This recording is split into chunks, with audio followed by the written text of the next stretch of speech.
Hey guys, we're going to talk a little bit today about biomimicry. This is an interesting topic that you might want to spend some time on this week or maybe next week, even learning more about. The idea of biomimicry is for science and for people, scientists, to study the natural world and then mimic the processes in our own technology or ways of life.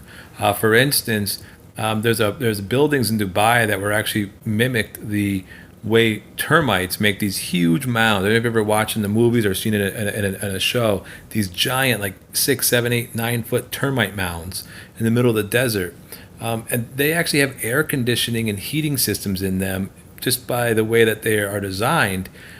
So a building in Dubai was made with these same ideas with hatches and crawlways and different spaces. So they were able to keep the building's temperature more constant without the use of a traditional AC unit, which drove the cost of operating that and cooling and heating that building way down. Another example of biomimicry is wind turbines have been very inefficient.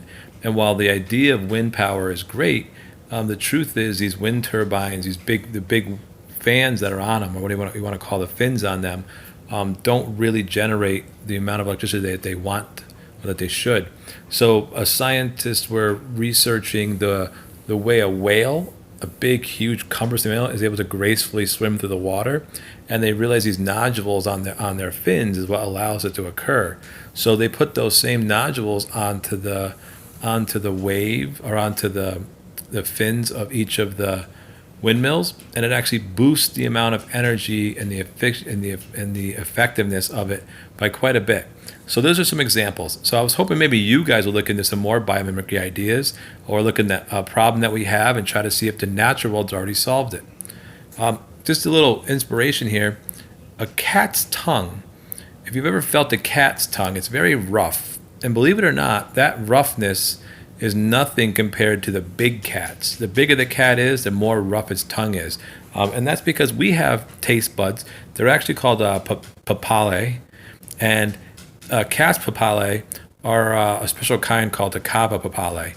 And they are more like a hollow barb or a hollow tube. And they're pointed back into their throat. And this is so when they lick themselves, the saliva in the tube actually gets deep in their fur, so they can get all the dirt and all the dander out of their skin. So it's how they keep themselves clean. But it's also, as the cat gets bigger, into your mountain lions, your tigers, your lions, and cougars, they actually have an additional, I forgot what it's called. It's not a cava papillae. It's like a philandro papillae or something. I'll have to get back to you on that. But it's actually even sharper and more barbed. And it's actually used for licking the skin and feathers off from its prey, and even can rip or lick the meat off from bone. So if a tiger was to lick you like your house cat does, a few licks, it would feel like you're getting, basically having somebody sandpaper your skin. It could actually abrade your skin and start tearing your skin. It was actually kind of painful to be licked by a bigger cat.